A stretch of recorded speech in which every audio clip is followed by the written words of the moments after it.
ह्या घरामध्ये ना मी 20 वर्ष झाले एकाच घरामध्ये राहते मी. आणि आधी याचे मालक दुसरे होते, आता दुसरे आहेत. त्यांनी ना घराचं काम काढलेलं आहे आणि घरामध्ये इतका पसारा आणि इतकं घाण झालं होतं की तुम्हाला काय सांगू. 20 दिवस झाले घराचं काम चालू आहे. त्याच्यामध्ये आता उन्हाळ्यामध्ये खूप वर्ष झाली एसी बसवायचं पण आपल्या त्या बजेटमध्ये बसत नव्हतं आणि काही गोष्टीमुळे आपण काही वस्तू घेत नाही. आपली काही परिस्थिती तशी असते की आपण त्या इच्छा आपण पूर्ण करू शकत नाही. फायनली आम्ही ना एसी बसवलाच घरामध्ये. एसी बसवला आणि घरमालकाने घराचं काम केलं म्हणून त्यांनी लगेच 2000 भाडं वाढवलं. आधी मला 8000 भाडं होतं, नंतर त्यांनी लगेचच 2000 भाडं केलं. म्हणजेच 10,000 मला भाडं आता मे महिन्यापासून चालू झालेलं आहे. पण आम्ही एसी बसवला त्याच्यामुळे आम्हाला घर काही खाली करता येत नाही, कारण एसी बसवायलाच आम्हाला 4-5 हजार रुपये खर्च आला. चला असो, आता कारण रूमचे भाडंच सगळीकडे वाढवलेले आहेत. पगार काही वाढत नाही पण भाडं भरपूर वाढत आहे. म्हणून चला म्हणलं आम्ही ॲक्सेप्ट केलं, कारण त्याला आम्ही काही बोलूच शकत नव्हतो. ह्याच घरामध्ये राहायची आम्हाला सवय झालेली आहे. दुसरीकडे जायचं म्हणलं तर पटकन आता तेवढं सगळं सोयी होणार नाही, म्हणून आम्ही काहीच बोललो नाही. तर चला इथे ना खूप दिवस झाले, 20 दिवस झाले स्वतःकडे काही बघितलंच नाही, कारण घरातलं काम होतं, घाण पडायची, धूळ पडायची, त्याच्यामुळे स्वतःकडे बघायला काही लक्षच नाही. तर चला म्हणलं आज साडी वगैरे नेसूया, छान असं तयार होऊया आणि एक छान असा व्हिडिओ आपण बनवूया.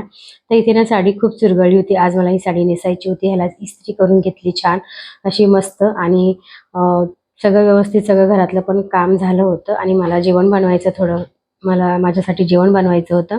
तर ते सलाद मी कापून ठेवलं, बीट आणि काकडी आणि गाजर त्याच्यावरची साली करून छान असं मी सलाद करून ठेवलं. त्याच्यानंतर मग मी स्वतःसाठी भात बनवला. सकाळी मी जेवण बनवलं होतं भाजी चपातीचं, पण माझ्यासाठी थोडासा भात मला लागतोच. तर चला म्हटलं थोडंसं आपण भात शिजवायला ठेवून देऊयात. आणि ना थोडंसं माझ्या पोटामध्ये थोडी गडबड आहे, किंवा उन्हामुळे ना खूप गरम पडले पोटामध्ये, त्याच्यामुळे मी म्हटलं चला आता काही जास्त मसालेदार किंवा काही बनवायचं नाही, फक्त दही भात खायचं आणि त्याच्याबरोबर छान अशी भेंडी तळून घ्यायची. आणि म्हटलं थोडंसं तरी आपल्याला तोंडी लावायला काही ना काही लागतं. एकदमच ते फिकं खायचं म्हटलं तर जमत नाही. तर मी इथे भात शिजवून घेतला आणि मस्त असं दही एका वाटीमध्ये काढून घेतलं. डीमार्टमधून मी दही आणलं होतं, ते वाटीमध्ये काढून घेतलं. छान अशी कुरकुरीत भेंडी तळून घेतली. तर चला तुम्हाला इथे मी ताट पण दाखवते माझं. मस्त अशी भेंडी घेतली ताटामध्ये आणि एका वाटीमध्ये दही घेतलं आणि मस्त असा भात सर्व करून घेतला छान असा. आणि तुम्ही बघू शकता इथे दही, भात आणि मी छान अशी कुरकुरीत भेंडी तोंडी लावणार आहे.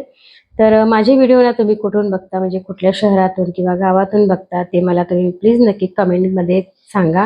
आणि व्हिडिओला लाईक करा आणि शेअर करा आणि पटकन असं सबस्क्राईबचं बटन दाबा, कारण एक व्हिडिओ लाईक केल्याने आणि कमेंट केल्याने ना मला उत्साह येईल की पुन्हा मी व्हिडिओ बनवेल. जेव्हा तुम्ही काहीच करत नाही तर मला इच्छा होणारच नाही काही करायची. माझे इतके सबस्क्राईबर असून सुद्धा माझं चॅनल अजूनपर्यंत मॉनिटाईज झालं नाही. इतकी मेहनत करून काय फायदा, काय उपयोग. तर कधी कधी मन नाराज होतं. तर प्लीज मला सपोर्ट करा आणि व्हिडिओला लाईक, शेअर, सबस्क्राईब करायला मात्र विसरू नका. तर तुमचं जेवण झालंच असेल नक्की आणि या जेवायला तुम्ही पण. तर भेटूया नेक्स्ट व्हिडिओमध्ये, नेक्स्ट ब्लॉगमध्ये. तोपर्यंत बाय.